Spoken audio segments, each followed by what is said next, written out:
It's been exactly 1 year since the launch of the Mass Violence Advisory Initiative.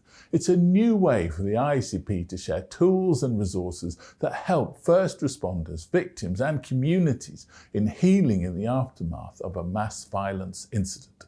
Here now with more on the creation of the initiative and how it's going, Orange County Sheriff John Mina and retired Aurora Chief Kristen Ziman. Well, first of all, thank you very much indeed for joining us today. It's a great pleasure, so thank you. Thanks for having us. Tell us a little bit about the IACP Mass Violence Initiative.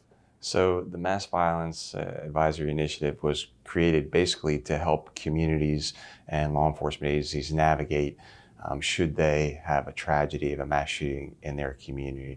And it's a group of subject matter experts that can provide guidance and direction to help law enforcement leaders and other community members through this process. What type of guidance are we talking about? Well, I think the first thing that you realize when you go through something like this is you believe that you are prepared for it. We spend our time preparing for the unthinkable.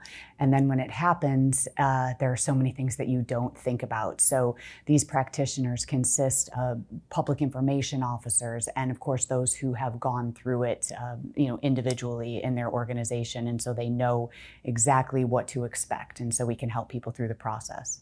I mean, you both had to deal with incidents like this. What were some of the challenges that you faced, and what were some of the challenges that you faced that perhaps you weren't expecting? So there were some major challenges, and really the work begins after the incident, and there's so much attention. International and national media will descend upon your community.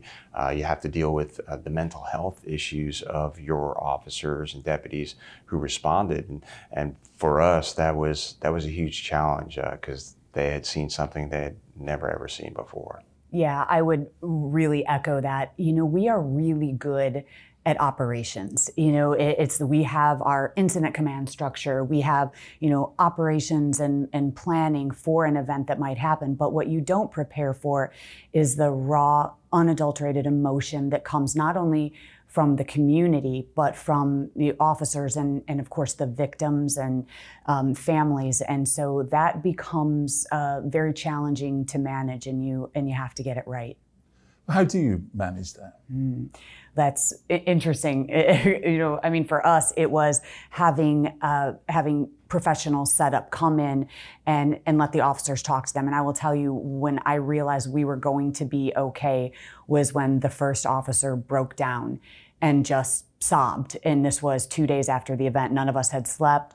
And I knew in that moment that we were going to be okay because that happened in front of his comrades.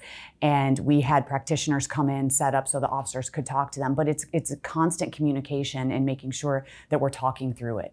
And then, many times law enforcement, after critical incidents, they get the counseling they need or they get the peer-to-peer support.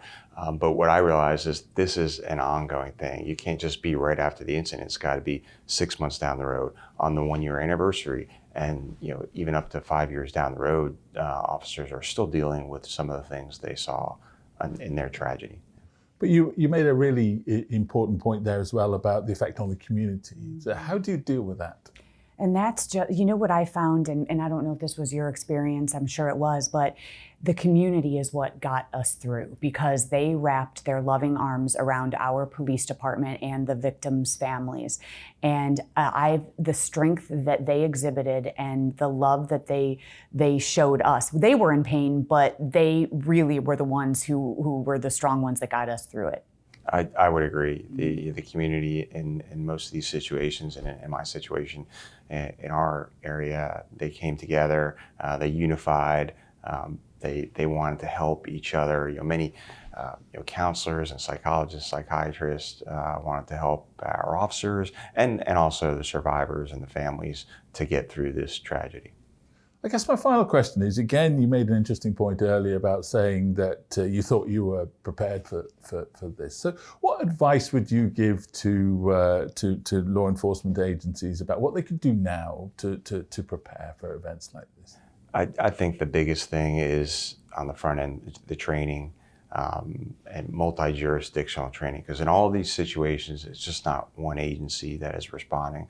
So you need to be comfortable working together with other agencies. You need to know what your capabilities are, what you can do, what you can't do, and then if another agency is going to come help you with that operation, you need to train with them.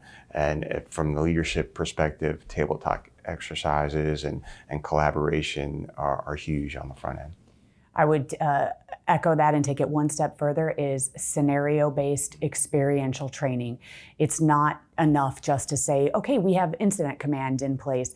It is to put our officers and again, just as John said, multi-jurisdictional, train with other people, but put them through high stress training, because we have found that you play like you practice and you do not rise to the level of the expectations, you fall to the level of training. And so that is imperative.